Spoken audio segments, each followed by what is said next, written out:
नमस्कार, मैं Tarun Kumar Padamwar, assistant professor sociology, government college Dhamdha. आज जिस विषय पर हम चर्चा करेंगे वो विषय है सामाजिक परिवर्तन। सामाजिक परिवर्तन पर थर्स्टिन वेबलेन ने क्या विचार दिए, इस पर आज हम चर्चा करेंगे।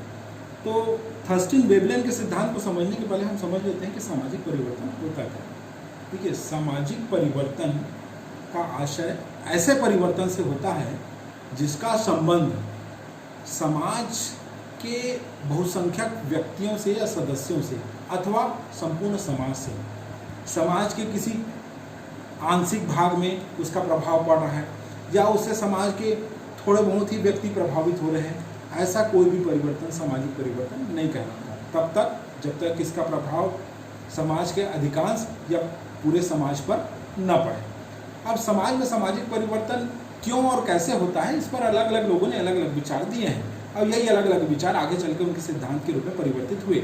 वेबलेन ने भी इस संबंध में अपना सिद्धांत दिया। वेबलेन का जो सिद्धांत है वो सामाजिक परिवर्तन का प्रौद्योगिकी सिद्धांत कहलाता है। अब वो सिद्धांत क्या है, अब उस पर हम चर्चा करते हैं। तो अपने सिद्धांत की शुरुआत करते हुए वेबलेन का कहना है, यदि आप मानव को देखेंगे तो मानव में आपको दो प्रकार की विशेषताएं दिखाई पड़ेंगी। एक स्थिर विशेषताएं, दूसरा परिवर्तनशील विशेषताएं। वेबलेन कहते हैं कि स्थिर विशेषताओं के अंतर्गत क्या शामिल होता है, तो भाई स्थिर विशेषताओं के अंतर्गत व्यक्ति की जो मूल प्रवृत्तियां हैं, व्यक्ति की जो प्रेरणाएं हैं, ये स्थिर विशेषताएं, ये नहीं बदलती।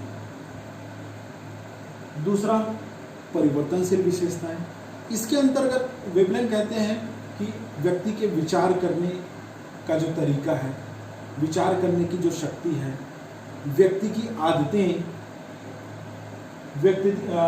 ये सब किसमें आते हैं, परिवर्तनशील विशेषताएं, अर्थात जो समय के साथ बदल जाती है। अब अपने सिद्धांत को आगे बढ़ाते हुए वेबलेन कहते हैं कि सामाजिक परिवर्तन का संबंध वास्तव में व्यक्ति के स्थिर विशेषताओं से नहीं है, बल्कि व्यक्ति के परिवर्तनशील विशेषताओं से। अब कैसे, तो वेबलेन कहते हैं कि व्यक्ति सामान्यतः क्या होता है, अपनी आदतों के द्वारा नियंत्रित होता है। मूलतः वो अपनी आदतों का दास होता है। अब सवाल उठता है, आदत व्यक्ति की कैसे होंगी, तो वेबलेन कहते हैं आदत वैसी होगी जैसे व्यक्ति का भौतिक पर्यावरण रहे। कैसे, तो आप इसको एक एग्जाम्पल के तौर पर आप देख लीजिए कि एक आप सैनिक को देखिए, एक आप कृषक को देखिए, एक आप उद्योगपति को देखिए, किसी आप राजनेता को देखिए, किसी आप सरकारी कर्मचारी को देखिए, सबकी आदतें अलग अलग, सबकी आदतें एक जैसी नहीं। अब वो सबकी अलग अलग क्यों हैं, क्योंकि जो व्यक्ति जिस परिवेश में काम करता है, जिस खास तौर पर जिस भौतिक या प्रौद्योगिकी परिवेश में काम करता है, जिस प्रकार के आसपास उसकी टेक्नोलॉजी रहती है, वैसी उसकी आदतें बन जाती हैं। अब आदत से क्या होता है, तो वेबलेन कहते हैं कि आदत ही आगे चल के धीरे धीरे संस्थाओं का रूप लेती है, और धीरे धीरे संस्थाएं क्या करती हैं, सामाजिक ढांचे का निर्माण करती हैं। तो इस प्रकार क्या हुआ कि आदतें किससे डिसाइड हुई, किस पर निर्भर हुई या किससे प्रभावित हुई, प्रौद्योगिकी से। प्रौद्योगिकी से आदतें निर्धारित हुई, आदतें से आगे चल के आदतें संस्थाएं बनी, और संस्थाएं आगे चल के सामाजिक ढांचा बनी।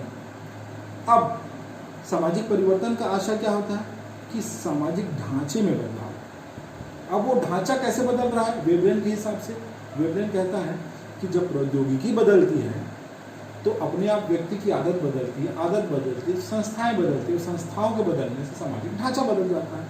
इस प्रकार समाज में परिवर्तन आ जाता है।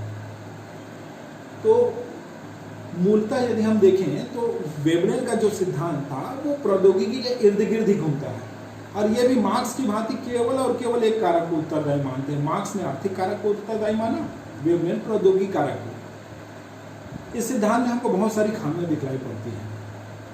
सबसे बड़ी बात, सामाजिक परिवर्तन एक वृहद अवधारणा है।